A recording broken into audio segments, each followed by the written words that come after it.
What's up, Doc? Welcome to the Docs Get Money podcast. Are you a badass doctor killing it professionally and has bigger dreams than just clocking in and out of the hospital? Do you want to leave behind a legacy that is as lit as an HBCU homecoming? Want to know how other doctors are getting to the big bag? That's right, making 5, 6, and 7 figures without putting on the white coat? If you answered yes to any of these questions, then you're in the right place. I'm your host, Kimberly, but you can call me Kim or KB. I went from being a burnt out and overwhelmed emergency physician to the founder and CEO of 2 6-figure non-clinical companies and beating burnout along the way. I'm also your business coach, here to help you make money moves to change the world. This podcast isn't just about making money, though. It's about leveling up your life, mindset, and bank account so you can build an empire that's as iconic as Beyonce. You ready? Let's get into it. Picture this. You're sprinting out of a building engulfed in flames. The very structure you once revered as a temple of healing now is nothing but a towering inferno of burnout and frustration. Behind you, the endless nights, the thankless shifts, and the corporate medicine structure controlling how you practice are all consumed by the blaze. Up ahead, you see nothing but freedom, clarity, purpose, income, and impact. That's where I come in. And from side hustler to CEO, my signature one-on-one business coaching program, you'll start your own fire by launching your first profitable coaching, consulting, or midterm rental business and make clinical cash in 90 days or less. That's right, 4 or 5 figures in 90 days or less. This is for the doctors who feel like every shift is a dumpster fire, unmanageable, or just out of control. Let me help you rise from the ashes, thriving, and with a business that brings you life instead of sucking it out of you. Ready? Slide into my DMs on Instagram at Dr. Kimberly B with the word out, and let's turn the burnout into the bag. What's up, Doc? Welcome to yet another episode of the Docs Get Money podcast. Today, I'm so excited to have one of my emergency medicine sisters, Dr. Jamila Goldsmith, on the line today, and she is one of my personal gurus. I'm not saying my guru, but one of my personal gurus when it comes to locum tenens. So as you guys know, I have done locums off and on since basically I finished residency, and just now I'm transitioning into a part-time gig since I am newly moved to Arkansas. But Jamila has been a resource, a go-to person for me when I have questions, when I'm like, these people are screwing me over. Y'all heard my kind of end of the year recap. She was one of the ones that I called and cried to, be like, these people are screwing me over. What do I do? So like I said, she is an amazing physician, clinician, and she's also an entrepreneur herself. She has a podcast. And you know what? Before I go into all of her accolades, let me just read her bio. And so it'll share a little bit more about her. So Dr. Jamila Goldsmith is a board-certified emergency physician renowned for her expertise in locum tenens. As the founder and CEO of Goldsmith Medical Services, LLC, she has made significant impact by providing locums ER care to underserved and rural communities. Her unwavering commitment to professional growth and and physician empowerment is exemplified by her role as the chair of the ACEP Locum Tenens section. Having completed her undergraduate studies at Kettering University and her medical degree at Michigan State University College of Human Medicine, Dr. Goldsmith's academic journey laid a solid foundation for her career. She further honed her skills and expertise by training at the University of Chicago, where she gained invaluable clinical experience and refined her ability to handle complex medical cases. Now, sidebar, y'all. I did a little bit of my medical undergrad, my med school training in Chicago. So yeah, I know exactly where she trained, and this girl is good. It's good, period. So she's good in any hood, is what we like to say. Although now residing in Georgia, her heart remains firmly rooted in her home state of Michigan. In her free time, Dr. Goldsmith enjoys traveling, gardening, sports, and spending time with her family, in particular her 3-year-old son, Zaim. As a firm believer in sharing knowledges and experiences, Dr. Goldsmith hosts a valuable podcast called the Locums Lounge. Through this platform, she generously imparts valuable information about her locums journey, equipping fellow physicians with the necessary tools and insights to navigate the dynamic world of locum tenens medicine successfully. So, without further ado, Dr. Jamila Goldsmith, welcome to the Docs Get Money podcast. How are you? Thank you. You see, I said, I'm bringing the mank out for the Docs Get Money podcast. Let's talk about it. Y'all, if you're listening to this, but if you're watching more specifically, when I logged on, I'm just seeing her with this coat. She turning around. She's doing all this stuff. I'm like, what's going on here? She got this drink. She looks like a fabulous auntie. Look, she looks way richer than me. I'm like, how am I the host of the podcast and I got a sweatshirt on? And she coming in with a mink coat. Like, listen, we gonna get it done. We gonna get it done. Well, thank you for being here. More importantly, Jamila, I know you're an extraordinarily busy lady and a podcaster yourself. So let me ask you first, how are you doing today? I'm good. I have been off work. I'm getting ready to take my family to Thailand at the end of the month. I think I got one little stint of shifts and I'm preparing for that trip. So I feel blessed. I'm just grateful to be here with you. I thank you for having me. I'm good. Well, how can I not be good? I'm here with you right now. I mean, how could you be even better? Because you're going to Thailand at the end of the month, which is incredible. And that's also part of the reason why I've had you on this podcast. So secretly, you guys, I know Jamila, like I said, she's someone that I can ask my questions to, but just even watching her live her life on social media, she's always doing locums at a magnificent spot where she gets to stay in luxury hotels and she's still able to take care of her son and her family. And I feel like you are someone that is doing locums the right way. You do not look burnt out. Girl, your skin is skinning, the hair is hairing, the mink is minking, the drink is drinking.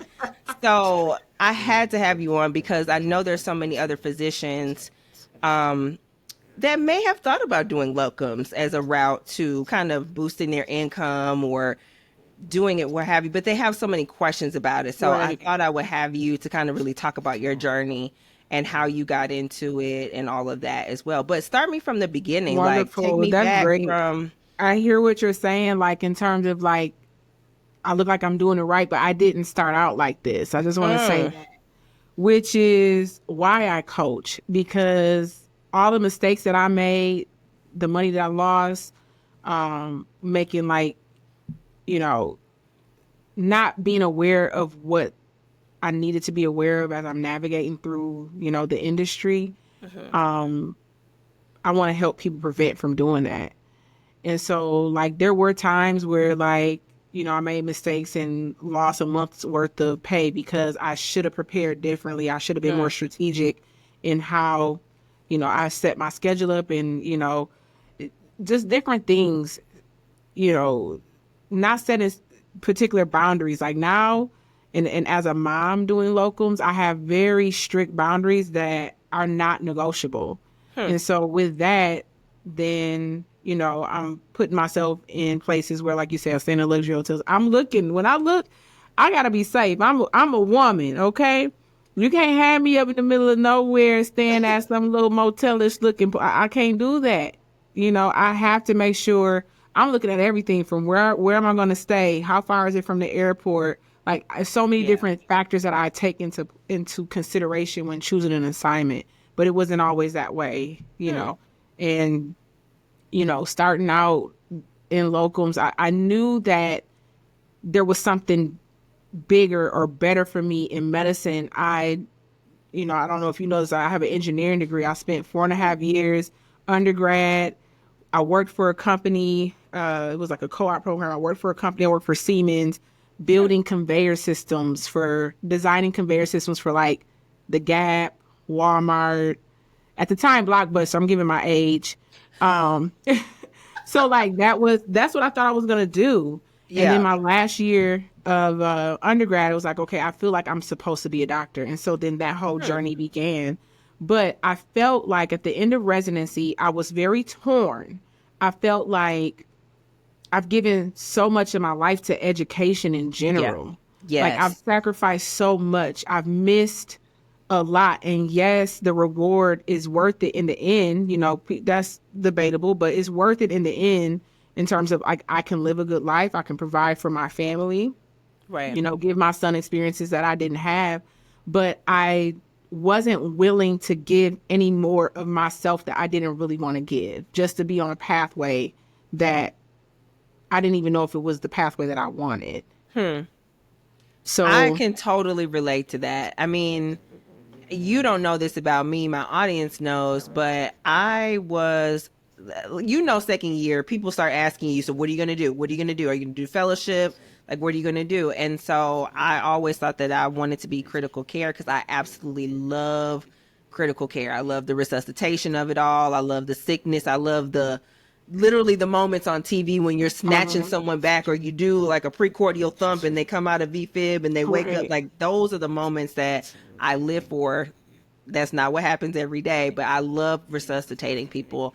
And so I ended up saying yes to a neurocritical care fellowship only to feel absolutely terrible because of all of the same things. I'm like, I don't want to be 35 and just now finishing training, and the money lost to the 2 years. All of my other co-residents were doing other stuff. So I decided, like, literally a month before residency was over, to just quit the fellowship. Like, I'm like, Yeah. I didn't even do it because it Yeah. didn't seem like the time continuing to be invested in that, it was going to be worth the reward. And the same thing, it's like I've given up my 20s trying to be a doctor, going to school, doing all this stuff. It's like, I want to live my life. I want to actually enjoy the money that I'm supposed to be making from That's this. how I So felt. That's I exactly how I totally felt. And relate. I commend you because so many people get caught up on a path because they're like, well, I'm already in it.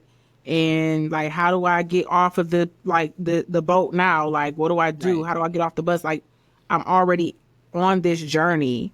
And then you have all the external factors like, everyone is it's like we're used to getting congratulatory things from like, I'm pretty sure if you're a doctor, most people, maybe not all, but at some point you have been commended for being a hard worker, being dedicated, taking your career, your life to the next level. Like, we're used to that.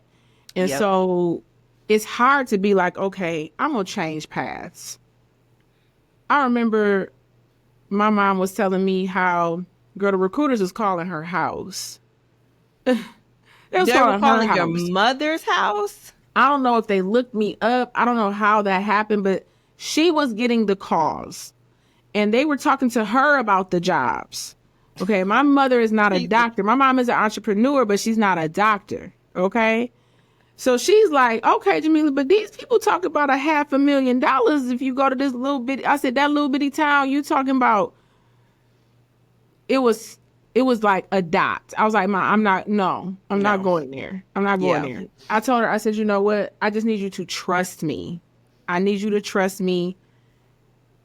I know it seems scary what I'm trying to do because at this point I decided that fellowship was not for me. I decided academics was not for me.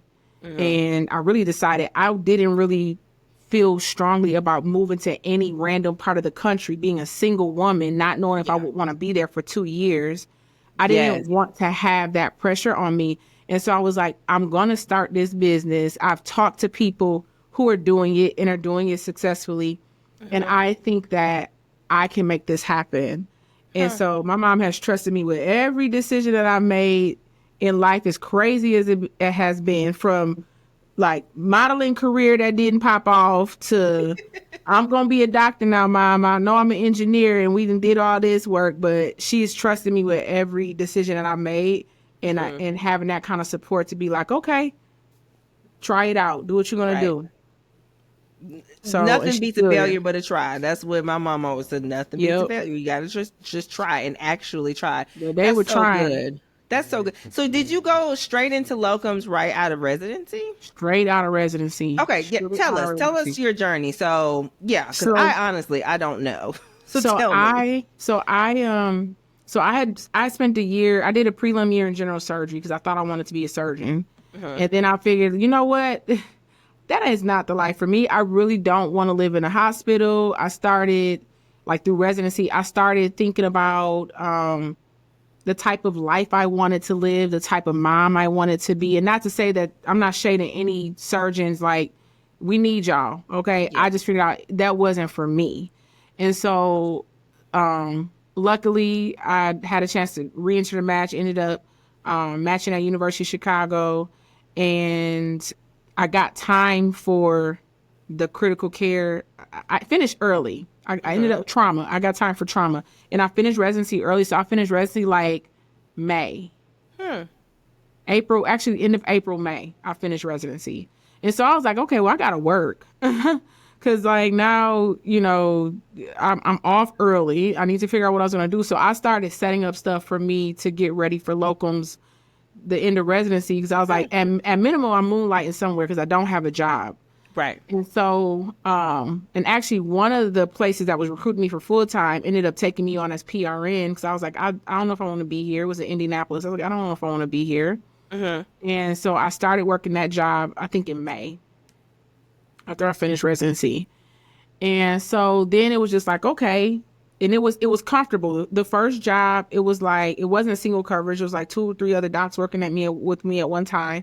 So it was a good little introduction into, you know, being on my own, well, somewhat being on my own as a new attending rather. And then my first real locums job was single coverage, middle of nowhere, Indiana. And I had to learn how to make those quick decisions. But I just referred back to like my training and the times that there was one rotation in residency as a senior where you ran one entire side of the ER. And so I was like, this is no different than running that side of the ER. Yeah. Only I don't have nobody ask questions. And I created a group chat then, like, okay, let me run this by one of my friends. And we still have that group chat to this day.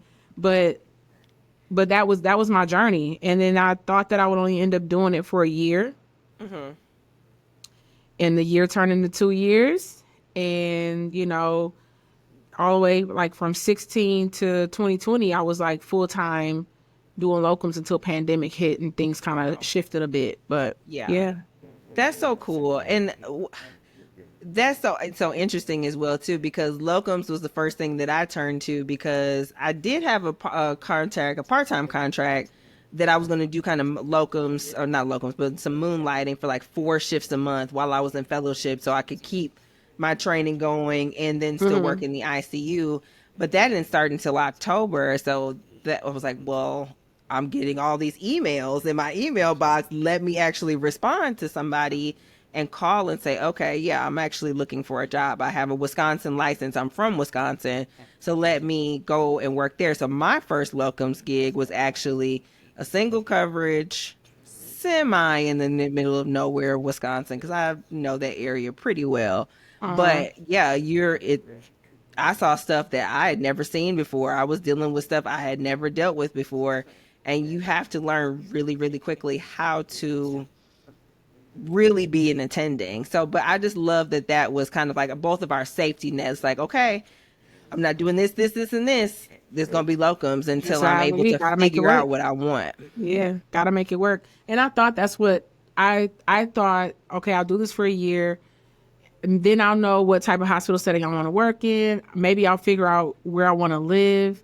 And then the freedom and the money and being able to negotiate high rates and being able to take vacations when I want to, being able to like, be like, okay, I need this time for me. Like I took a month off to study for my boards, like having the ability to be like, okay, let me put me first. And then I'll put work in there around me. Like I could not, I didn't want to negotiate that aspect of my career like anymore. And so it just felt like, okay, I'm going to make this my full-time job. This is it. All the way up until the pandemic, everybody kind of scrambled. Everything changed. Everything changed.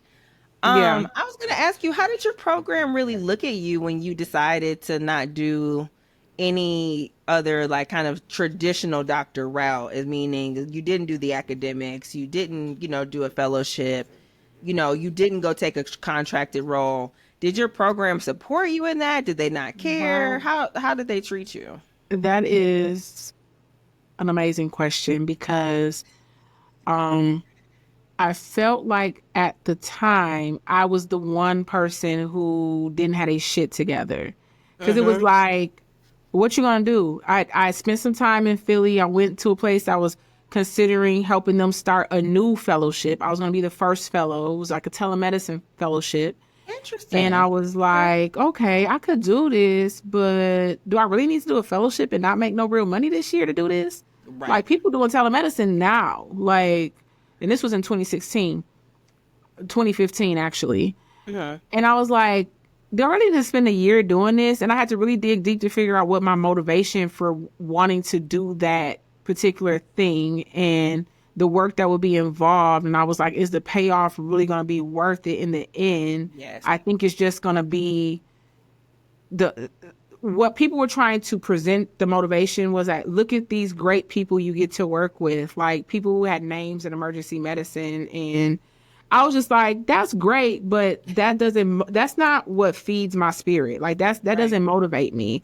And my question, it was so crazy. It was like, I know this girl is crazy, because I was asking this pioneer in emergency medicine, so how you make money though? Like, how does this translate to money? Because you talking about this little fellow salary right here, and I need some money. These bills is about to come in, these student loans.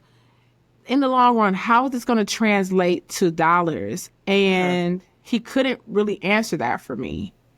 He was content with the papers, the notoriety, everything that built him up to be in that chair position that he was in, like that was him. That's what he loved. That's what, But for me, I just didn't see where that fit with what my motive, it didn't serve me, And so I was like, let me tell you, I shut down, because everybody was like, well, you have this great opportunity. Like, why wouldn't you say yes? And then everyone was like, whenever you get an opportunity, you should just say yes. And I mean, this is what people were saying. Like, and I'm just like, no, what if the opportunity ain't the right one? Like, I don't have to say yes to anything I don't really want to do. And so I was like, I really had shut down for like a month trying to figure that out. And I felt I was being pushed in that direction. I even had jobs offered to me in other academic institutions where they're like, yeah, you don't need the fellowship. Just come here and start up our telemedicine program. Like, we just want you to come here. And I was like, but I don't even know if I feel academics like that right now. Yeah, exactly. I was like, I don't feel like coming out of residency and walking into a job in a residency program that I am equipped to bring anything. And maybe that was just some, imposter syndrome going on. Yeah. But I was like, I feel like I need to get my feet wet and figure out who I am as a doctor before I could teach somebody else how to do it. It was more so that. And so I didn't feel like any of that was right. And my program was like, what's wrong with you? Why you can't make a decision? You have all this stuff in front of you. I talked to one attending, and he had the best advice for me ever. And he was on that academic path. He was doing the papers. I know he took a moment to himself to kind of redirect his interest. But he was like, Jamila, you don't need that fellowship to do this. You don't need academics to do this. Like, whatever it is you want to do in medicine, I just see you doing it. I don't think you need any of this. I was like, yo, that's the best advice I've heard. And that kind of like gave me the confidence to be like, yeah, whatever. I don't know. I didn't know whether it was going to be in telemedicine at the time. I didn't know what. I just knew that whatever was for me, and what didn't feel right for me, what didn't feel right in my spirit, I didn't have to do that. So that's so good. That's really good, because similarly, I had drama with my program afterwards.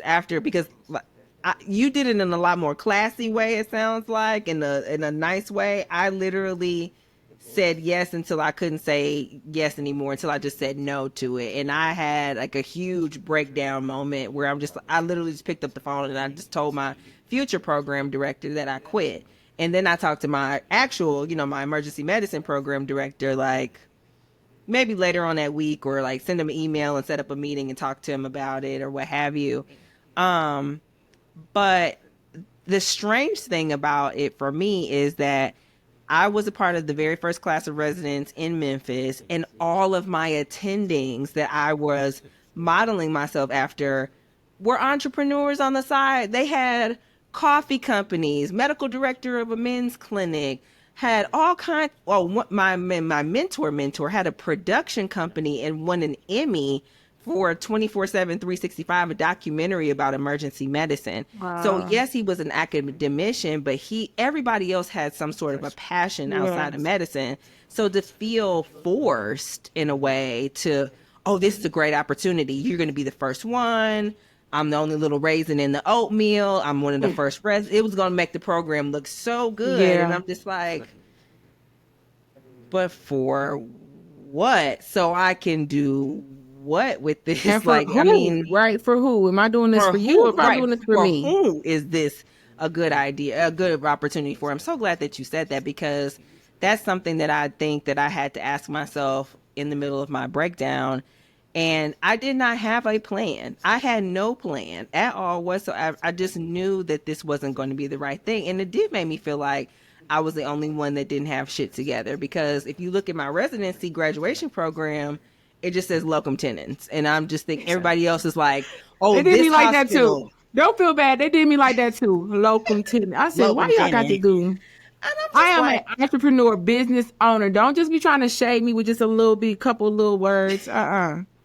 Exactly. But now it's different. They send people my way who are wondering or who are curious about Locum. So I love that. Yeah, so it's different. Although they kept asking, when you gonna get a real job? I'm like, this feels like my real job. I think this is my real job. It is a real job, because they're paying me real money to come here and do this real work at these real ass hospitals. So okay.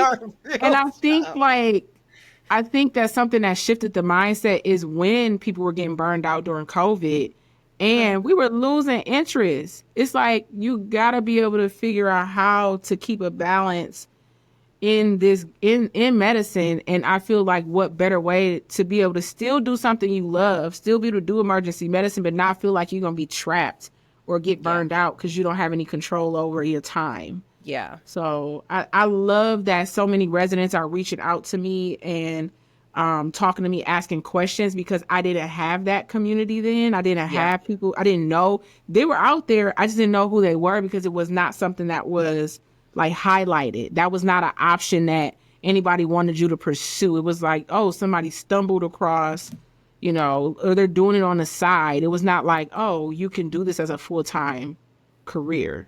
Right. And you know what? And you can probably speak to this because you started doing locums a few years before I did. But I would genuinely say, as of a few years ago, locums had a bad rap because a lot of the times these were the doctors that were rejected or had disciplinary problems at their full-time job.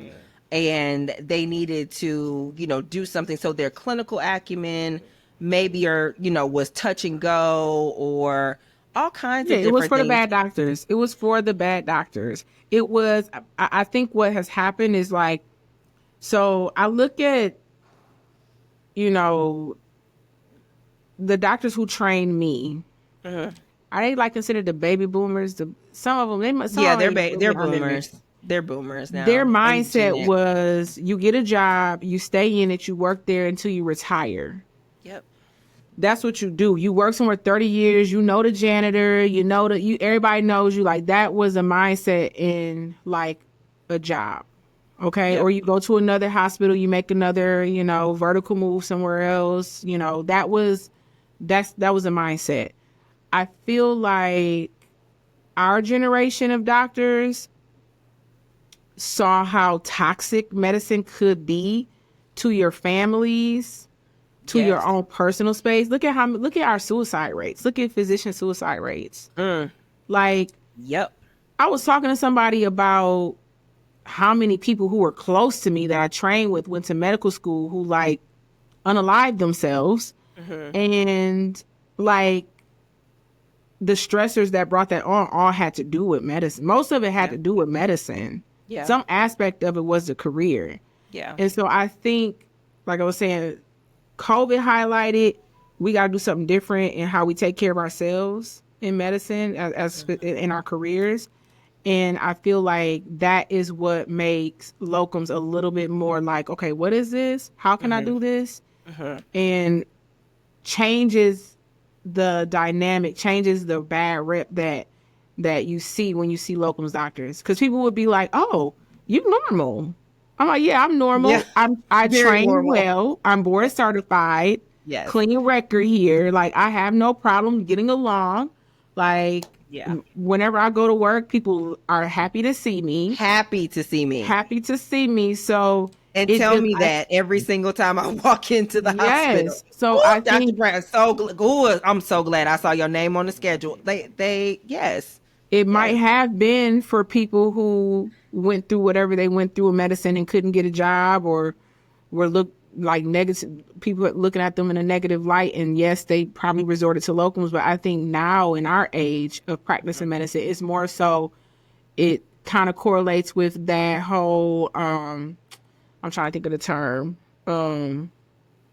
just simply contract work, like the, what do you call it? Like the Uber drivers and it's a term and I can't think of it right now. Probably this cocktail kicking in, but basically like being able to be your own boss, like having the option to make money as much as you want, or, you know, to dabble in it on the side, even if you do have a full-time job, but to be able to have some control over, like, I can always make money. Yes.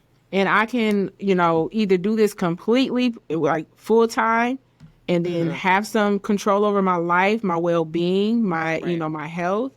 And I think that's why it's so appealing. And that's why the face of locums has changed. Yes. And you said it so well. The face of locums has changed. And I think because there is a new generation of us elder millennials, and millennials coming into the workforce. And that's what we really want, and have that flexibility, that it's helped to bring the change of in medicine on that front. And we are not our predecessors, I think, because emergency medicine is relatively the young specialty in the house of medicine. So we're only like 50-ish plus, maybe 60 years old as far as an established specialty. So now that there's more board certified, actually trained physicians, not necessarily, and like I said, no shade to any other specialty, family medicine, grandfathered in, or internal medicine, grandfathered in, or even emergency medicine fellowship, because that's a different, of course, training than emergency medicine residency, 3 or 4 intensive years of actually being very prepared to work into the emergency department, that we automatically are bringing a higher level of care to the bedside. And I think it's also us as a generation of doctors, us kind of millennials, that are saying, we know our worth. And you said this so well, like we don't value being at a hospital for 30 years, knowing the janitor, seeing CEOs come and go, and dealing with all of that. That's not necessarily what we necessarily always value. And so I'm glad that we're now, like, with the way these group, I said, that's not even our life now. It's not even an option, to be perfectly honest. Look at all the groups that, you know, get bought out. And I mean, look at what's happening in emergency medicine. Like, that's not our life right now. No, it's not. It's not possible to do that. It's not really possible to be a hospital employee until it's retirement. It's just the nature of healthcare, I'll just say in general, has changed so much. What would you say, Jamila, has been some of the downsides of doing locums, though? Like, of course, we can preach from the rooftop all day what's amazing about it, but in your career, what do you feel like has been some of the downsides of being locums? I think the main thing is that you really have to be intentional about building the community around you with your colleagues. Because I'm in and out, and, you know, like, you don't end up in the same town as these people, so you're not hanging out. Like, you know how it is coming up through residency. You like, those are your people. Like, most of the time, you find at least a handful of folks that you train with, that you hang out with, that have a social life or do things outside of the workplace. That piece I kind of miss, because I don't have that. I have to be, like I said, be intentional about that community and connecting with people like you and other people in medicine, be it at a conference or whatever. Being involved with ASET, being involved with, AAEM. So, like, I feel like you have to be more intentional to stay grounded and keep, your people around you, because you're not in one place. I think that's one of the things. I think, in terms of working an assignment, especially a good assignment, and not knowing how long you're going to be with those people, because I do, like, one of my assignments, I'm going to some of them are having the graduation parties. I stop through there if I can, if I'm, in town. And so you do meet people and people embrace you. And then you're just like, okay, I don't know how long I'm going to be here, So then there's that piece of it. And then I feel like earlier in my career doing locums, it was more of a concern. Now with some mindset shifts, I don't feel that way as much, but the like instability of feeling like, will I be able to get all my shifts for the month? Am I going to, like, is something going to happen and I'm going to lose money? Or like questioning the stability of locums early on in my career. That was something that I would be like anxious about, making sure my schedule. Now my schedule is pretty much booked. I'm getting ready to start booking for June, so I don't worry about that. Even if it's a month that doesn't have, my little criteria, like my little quota of shifts that I want to work, I don't worry about it, because like even this month I picked up 2 shifts. One of those was a bonus shift, so really equivalent to about 3 shifts. And I wasn't even anticipating that money. Yeah. And so I'm actually discussing another shift with a bonus right now.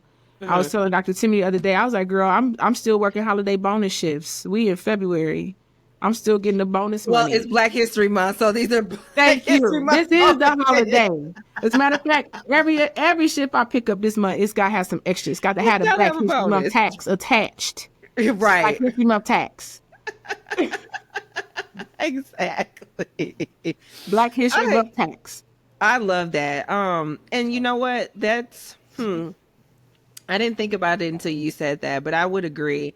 The community aspect if you're not intentional about having the people around you that you can call and talk to and ask questions and run cases by, or even just be like, just have friendship with, have some girl, guess what these people did today, or guess what happened at this house. Just have that same type of relationship. It is very different, because I'm a person that is, well, we both said, like, they love it when we come, but it's just like, I will get so attached to the people that are there that when it's time to go, it's just like, oh, it's like a piece of my heart. Let's go. And it's like, oh, no, I don't want to start working. And they'll hit here. me up. They'll hit me up like, hey, I didn't see you on the schedule next month. Are you coming back?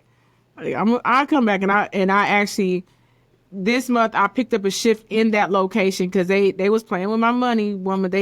They had me booked, and the minute people start playing with my money, that same energy you give me, I'm giving you that same energy back, because I can't. This is my livelihood. We confirmed these 3 dates. Now you want to change me last minute to another 3 dates that don't work for me. You can't do that to me, and expect that I'm going to give you my time. So the openings that they had, none of them worked for me, and so they just called me last minute. Somebody got sick, was like, hey, can you come in this day? And normally I would have added that Black History Month tax, but because the people have been reaching out like, are you coming back? We miss you. I said, I'll pick up this shit. And baby, that shit was so hard. I said, I must really like y'all a lot, because this shift was hard. Okay. Yeah. And I should have had a tax attached to it. But yeah, that you do get that, like, people who genuinely enjoy working with you and you enjoy them the same, and it's like, okay, it may come to an end. I don't know. Yeah. And it's like you said, it's not as unstable as before. But one thing you said that I wanted to ask you more about is that you really have to develop boundaries to continue to be successful in locums. And you really said that. I don't know if that was before we got on or right in the beginning when we started recording. But since you are now a mother and you were back in the day, you were doing this, of course, as a single woman, which I fully relate to. And now that you have a 3-year-old at home, what boundaries have you really had to enforce? Can you like share more about that part? Yeah, definitely. So I'm licensed in so many different states, the Midwest, the DMV area. I'm based in Atlanta. And so, one of the things about being based in a major metropolitan area with the airport, you can pretty much get anywhere. And so it's tempting to be like, oh, they got this kind of money in Illinois. Yeah, I can go get that. But the reality is, like, what kind of stress or strain is that going to place on my family? So now when I look at the type, back in the day, I would go Arizona, I go Illinois, I go anywhere if the money was right. And now it's more so like, okay, what's this trip going to look like? Am I going to be able to get off work, get to the airport, and get home? Because I don't like to spend unnecessary days in a hotel when I could be at home taking care of my family, taking care of business, and doing other things. So the travel time is a major, major boundary. And so down to it's got to be a Delta flight. It's got to be a direct flight. And I ain't driving longer than an hour, 20 minutes when I get there. Yeah. So those are the types of things where it's like, oh, well, if you could just 2 hours, 3. And I might do that 2 hour back in the day, but now that hour, after momming and working, that hour means a lot. And so now it's more so, can I get in and out? And it just so happens I've been doing a lot of night shifts. That's not typically my preference. I usually am open to any type of shift, but it has been helpful in that I can take my son to school. I have, my support system is my mom definitely is a big support. And I think that's key in being, a parent doing this, is having a very strong support system at home. I only work 3 days, 4 days at tops when I leave for an assignment.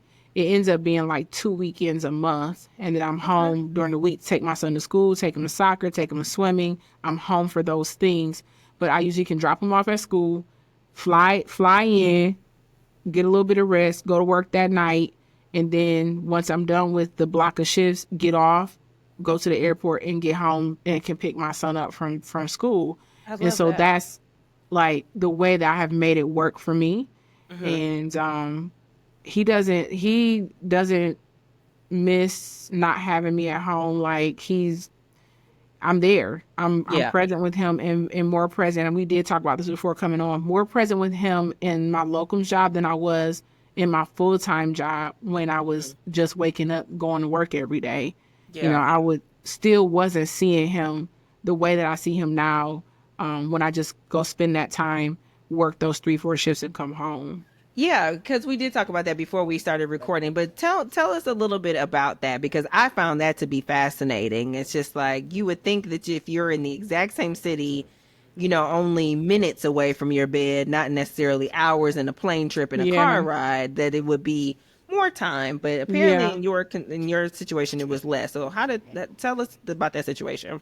It seemed okay being in Atlanta, and I feel like a lot of the places like metropolitan cities where you're working, the shift times are a little bit shorter, 9-10 hour shifts. I usually prefer to work 12s. So when you're working shorter hours, you got to work more days in the month to make up for those hours that you're missing. If you got a bottom line you're trying to meet.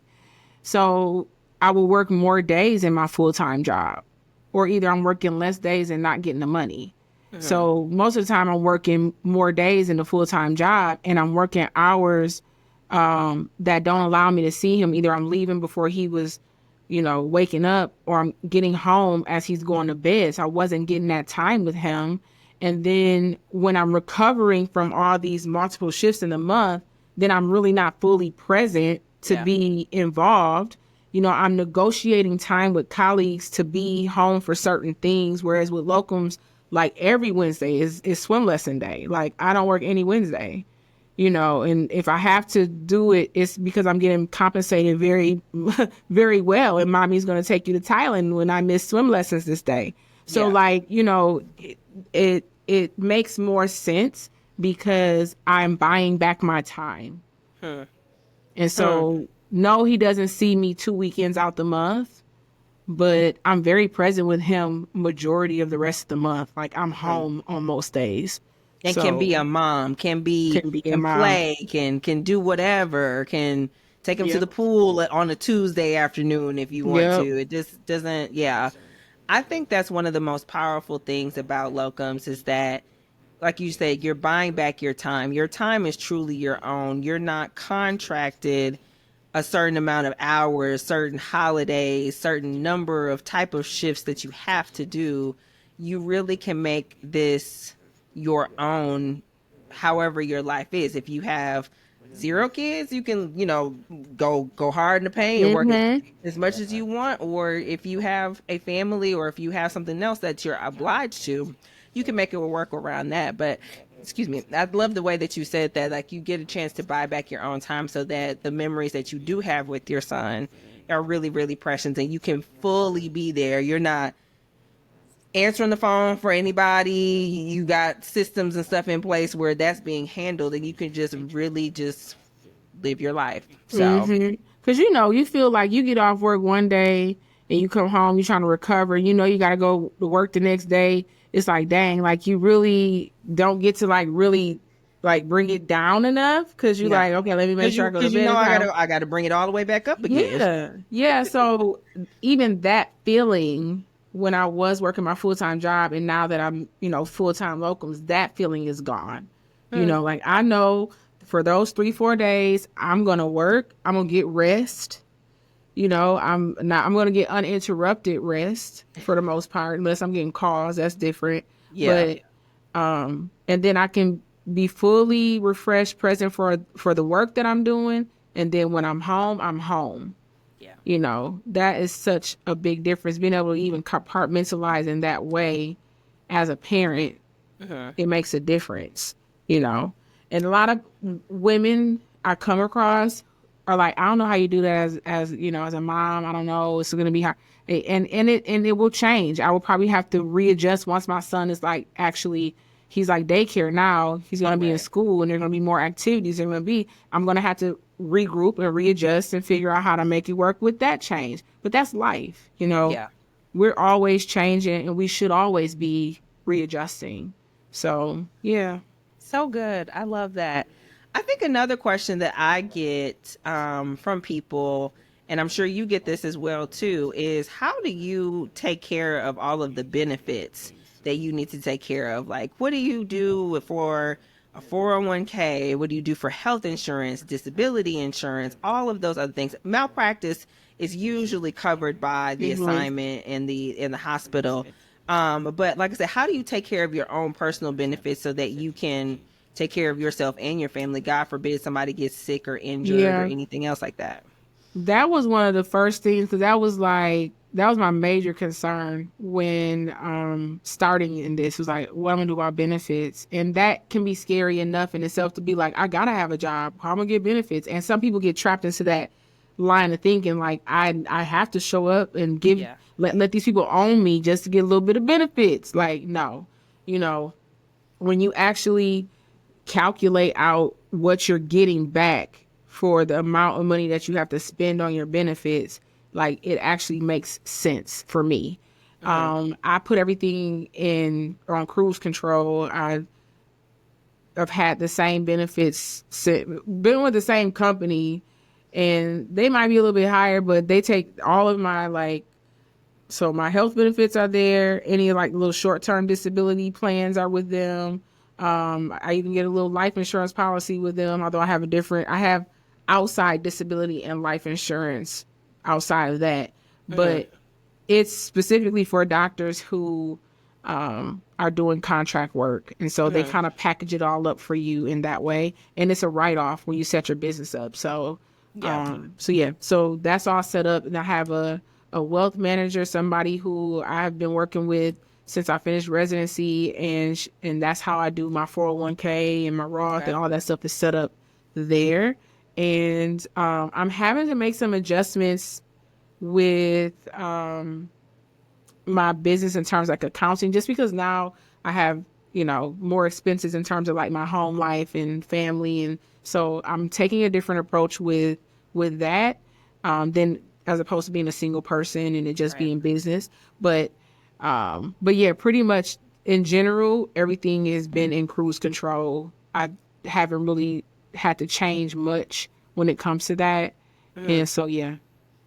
That's good to know. I'm also with the company. People ask me that as well too, and I'm just like, yeah, I just kind of bought my benefits through this company that helps contracted physicians get benefits, and I've been with them, like you said, pretty much since I finished residency, and that's been on cruise control. Now that I have a baby to be on the way, things will change slightly, but there's not too much that has been for that. But I guess saying that to say, if you're interested in doing locums and if benefits is something that is holding you back, please know that there are companies that are out there. Don't let that hold you back. That will support you with that. And I think that's also something that maybe, and this is probably a question to you, Jamila, like who should really be on your team if you are going to be locum tenens, and if it's going to be something that you're going to do full time, because I love the fact that you have a wealth manager. I love the fact that you have, like you said, a company that you work with through benefits, but you need people to kind of help you to manage your business, because what we're doing is really being entrepreneurs just inside of medicine, and we're independent contractors. So we don't have the same support system as maybe other people do. But who would you say needs to be on a team for somebody that is starting locums and they don't have any entrepreneurial experience, skills, or anything like that at all? I think if you take on a mindset that I am not the smartest person in the room, and that there are people who can handle these things that are better equipped to do it, and you take the time to invest in your business, invest in yourself to have that type of support around you, then you will do fine. You don't have to have the entrepreneurial mindset. You don't have to have that. We have the mindset, but you don't have to have the experience is what I'm saying. But if you know how to find the resources, that is key. So for me, it started out with, I have a boutique, started out with a boutique recruiter type company that did basically job search, finding the local jobs. I still have that person. She also thankfully manages all my license renewals, all my certifications, keeps all the expenses and stuff. She gives me a report of that. I also have my own jobs that I find that she doesn't manage, but then I'm able to incorporate that into what she gives me, and I have all that in line. So I have that person. I would say if you don't have that person, then, this is something that since working with Dr. Kimmy, I've done a VA, have a virtual assistant, have a person who you can train on how you want things done, keep all your credentialing files in order, keep all your, dates on when you need to do your ACLS, your PALS and all that stuff. Keep have them keep track of that and give you reminders so that you're not scrambling to get that stuff done. Let's see. Yeah. So basically that you need a person who's going to handle your administrative things. And yes, you could do it on your own, but really that's a lot, especially if you're in multiple states and you don't have to do it. Use your brain power to do something that actually needs you to do it, and that somebody else can do. You need a good accountant, somebody who feels comfortable with your financial situation. You need somebody comfortable with you, especially if you're working in multiple states. How do they do your filings? You need somebody who's comfortable working with, doctors who are contractors. That is key. You also, I think, in terms of home life, especially even when I was single, I still had a housekeeper, because I don't got time to clean up and do any of that stuff. So somebody come in, make it nice, so when I come home, I can relax and not be scrambling and do those kind of things. So your domestic folks, whether that's organizer, a nanny. You need people to kind of keep home, because home is a business in itself. It may not be a LLC, but home is a business. Yes, it okay. is. And if that's not running right, you can't run your stuff right. Right. So I have all the I know what contractors call, something break down if I'm gone, get that together. Housekeeper, organizer. Let's see what else would I leave out. Whoever you working with for your locum job, you trusted people, for that. I think that's it. My VA, if she missing for a couple of days, I'll be like, girl, what? Are you okay? What's going on? Right, what's happening? True. No, that's been, honestly, it took me a while to get a VA because I didn't understand. I think this is a woman thing. This might be a Black woman thing. This may be a medicine thing as well too, but I felt the need to just be doing all of the things. Like I just had to, I got to respond to this email. I need to do this. I need to do that. And I realized after getting a business coach myself that it's just like, some of these things I don't need to do. And I, like you said, I can easily train someone. Here's my schedule. Here's how I like to be managed. Here are my non-negotiables. Have at it. Like respond to these people. Yes. Like I just take this off of my plate because I found that I wasn't getting things in on time. It would be late. And that's a more mental pressure on myself to not only be at work saving the lives, but then have to come in or have to like in between patients, try to like send something to a recruiter. I always feel like something's supposed to be getting done that ain't getting done. It's not getting done. That's exhausting. It's so exhausting.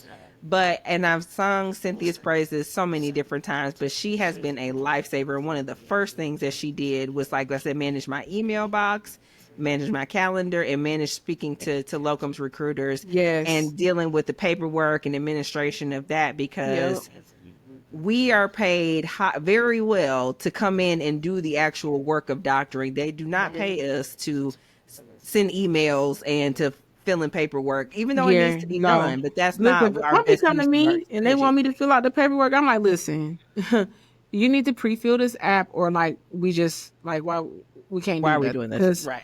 I don't have time to do this.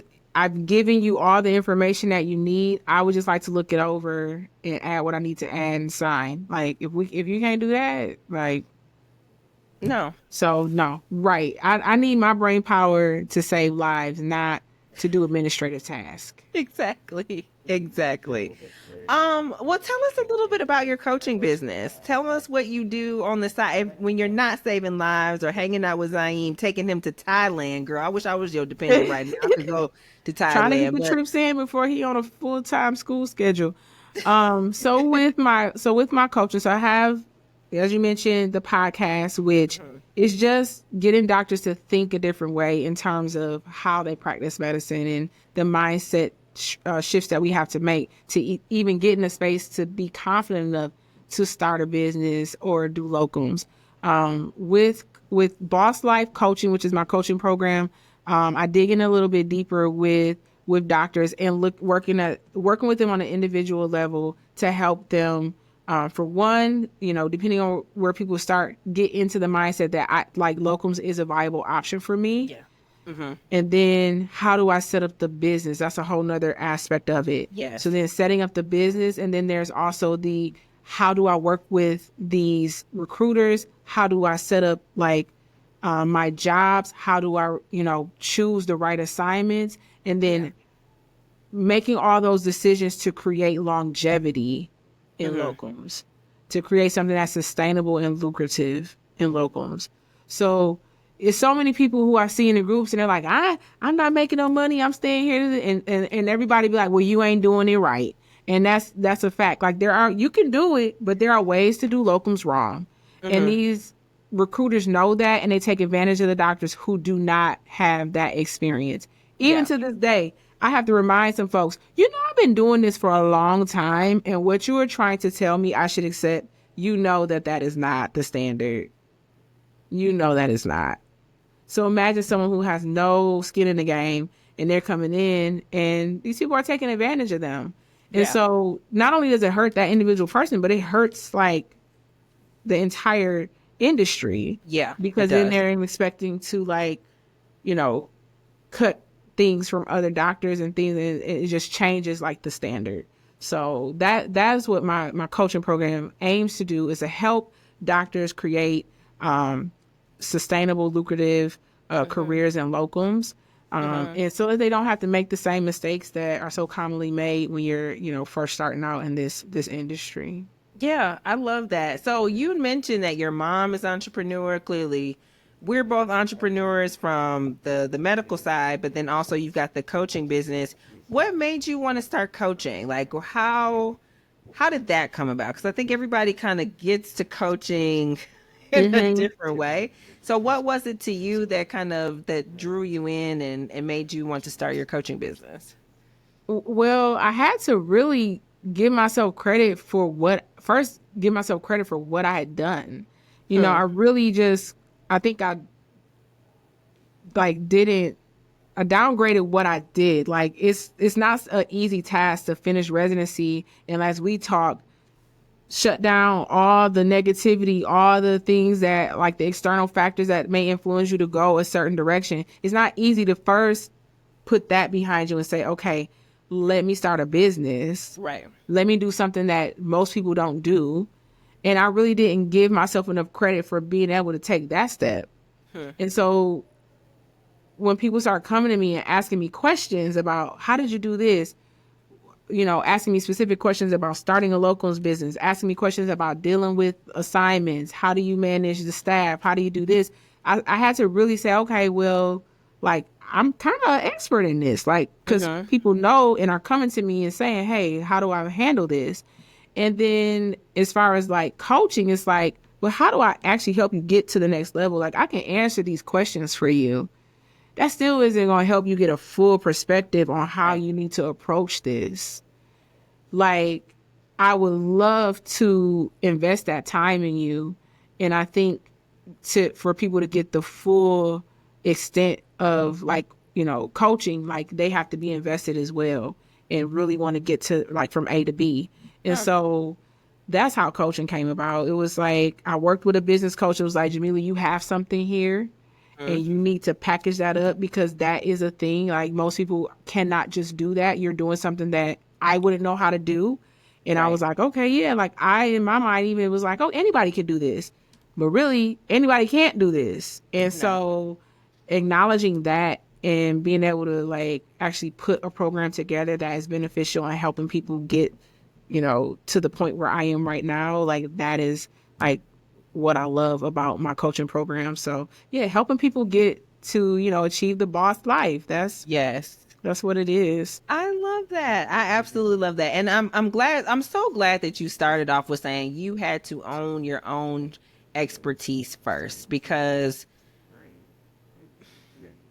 some things that we think that come so naturally, we believe that everybody feels like that. Oh, everybody, like you said, can just go do locums or just, you know, start a business or just, no. If everybody could do it, everybody would be doing it.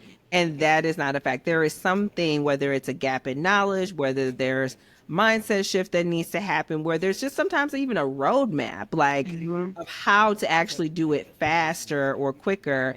That's really what people are looking for. But it all starts with you realizing that you have something special and you have something innate in you and to share. And I find that, since you said that, I find that so many of my clients who are physicians or doctors as well too, we struggle so much with that. I think because medicine, especially emergency medicine, I would say, because I'm biased, has beat so much out of us. Like, we are here more times than not how we missed the mark, how we didn't meet the metric, how this was wrong, how X, Y, and Z, that we're so used to finding fault in ourselves and not necessarily highlighting what we're good at, what our strengths are, what we need to tap more into. And so, like I said, I just love that you started with that, because I just think that medicine, as well as a layer of being women, as well as a layer of being Black women on top of that, it's just like so many times we're just heard how we're told that we're not it, we're not the standard, we're not we're meeting not it, enough. that it's hard for us to accept that we are doing things that most people cannot, and they wish that they could. Exactly.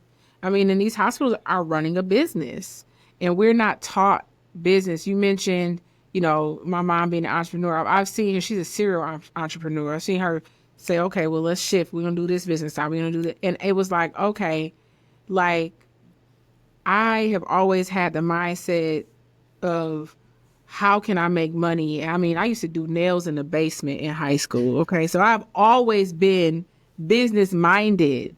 And so I had to really just stop and say, because my mom used to own a nail salon. That's how I got it. Okay. But I had to stop and say, like, why am I letting go of that aspect of me just for medicine? Like, am I really ready to surrender everything to medicine and not look at what I'm interested in outside of medicine? Like, no, and even people who don't have business background, have never seen people run business. It's like, you have to look at the fact that we are so highly educated. We've been trained in so many things that there is something that you offer to the world that you love and enjoy. And in turn, like, that's your blessing. That's what's going to make you money. So, and maybe it is medicine. Maybe that is it. Maybe that's it. Maybe that's the only thing. But I have to believe that we are, multifaceted people, and that we have other things about us that we should strive to like cultivate and try to figure out, what it is we can offer and be blessed in turn. So good. Yes. No, yeah, you're 100% right. And I think that's also the power of coaching, because you said it was a coach that helped you to recognize that. Sometimes it's hard to see inside of yourself because you have all of the filters and your experience and your thoughts and your feelings and all of that other stuff that's inside, that sometimes it does take someone else outside of you who didn't grow up with you, who has nothing but your best interest in mind, to say, no, that's what that is. No, you need to tap into that, or at least let's go try this one. I think this is what we might be able to do. Yeah. And this is what I see inside of you. So I love coaching the fact changed my life. It did. Like coaching changed my life, because I was like, what's next? And we're often like, as being, educated people, like, well, do I need to go back and get an MBA? Do I need to go back and get a master's? Like, what else do I need? Like, I need some more education. I don't know what I need to get to where I'm trying to go, but that's the first thing we resort to instead of looking in ourselves and what we already have. Yeah. That's what coaching did for me. It was like, nah, what are you really trying to accomplish? What do you like? What is it about you that you like need to actually focus on? So yeah, shout out to Dr. Kimmy, because that was like a point in my life where it was like, okay, I took this full-time job and it's not what I thought it was going to be. Right. Is it okay for me to even go back into doing locums now as a mom? Like, and so that was a blessing that I took that step and was like, yeah, it's okay to do that. And yeah, it's okay to pivot. And yeah, it's okay to like make money off of what your gift is. And and investing in people and getting paid for it in turn. So yeah. No, shout out to Dr. Kimmy, who is still one of my business coaches, who has been on the podcast as well too.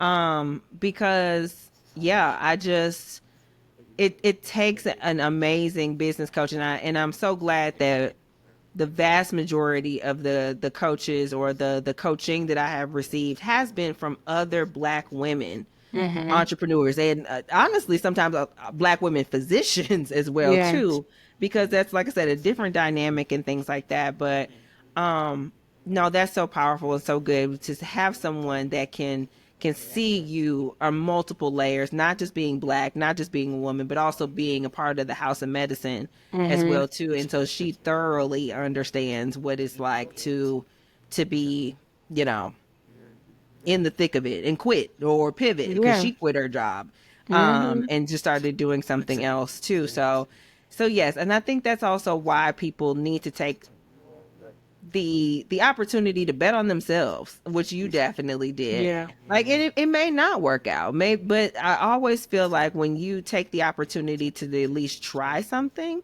and to get help to try something, then that's always going to lead you where you're meant to be, regardless of like if your business flops or it doesn't get off the ground, whatever it is. It's okay being okay with failing at something. That's something we not good with. Like, we don't want to fail, so that is the challenge in being like, okay, am I going to take this first step? Because when you've already said, like, told yourself, oh, I might fail, you're already going to be hesitant to do it. So that's why definitely coaching, especially in the locums game, so many ways we create safety and dysfunction in the jobs that we have and stay longer than we should and delay getting to that point of happiness that we deserve and can accomplish, can achieve. So that's the other part of why, especially Boss Life program is so helpful in helping people get over those first steps and saying, okay, I am capable of doing this. And let me get with somebody who's done it. Let me get to somebody who's living the life that I want to live in terms of like, not exactly, but being able to like buy back your time and do the things that you love, whatever that is, and let medicine finance those things that you love and that you're trying to do on the other side. So exactly. Yeah. So good. Dr. Jamila Goldsmith, do you have anything else that you'd like to share with the Docs Get Money podcast? I feel like I learned something today. I felt edified, even though I've been doing this for a little while. Like I said, she is one of my gurus that I'm like, girl, I think they effing up with me. What's going on? But what else? Do you have anything else that you'd like to share with the audience before we sign off? I just want to say, don't ever think it's too late to do something. Don't ever think you're so stuck in, the pathway that you're on that you can't pivot or change. Don't ever feel that you are confined to the box that you may be in. Don't ever feel that way. It's always an opportunity to grow and to push yourself to do something different. And so, with that, if there's anybody out there who is watching and curious about locums, definitely don't hesitate. Reach out to me. Check out my podcast, The Locums Lounge. You can hit me up on Instagram, Messenger. I promise I will get back to you. And I love to help. So, yes, thank you again. This has been, like I said, a long time coming. I've been watching you from afar, then got a chance to meet you because we're in the same group. I'm so happy we had a chance to sit down and chat. Yes. Okay. Well, without further ado, thank you guys for joining us for another episode of the Docs Get Money podcast. Please hit up Dr. Jamila Goldsmith. All of her links are in the show notes, so you can find exactly where she is. But until next time, see you later and make some money. Bye. Thank you for listening to the Docs Get Money podcast. New episodes drop every Thursday wherever you find your favorite podcast. Share, comment, follow, and subscribe to the Docs Get Money podcast wherever you get your podcasts. And if you want to know more, visit me, Dr. Kimberly Brown, at KimberlyBrownMD.com, and be sure to follow me at Dr. Kimberly B on Instagram. And until next time, let's go get this money, honey.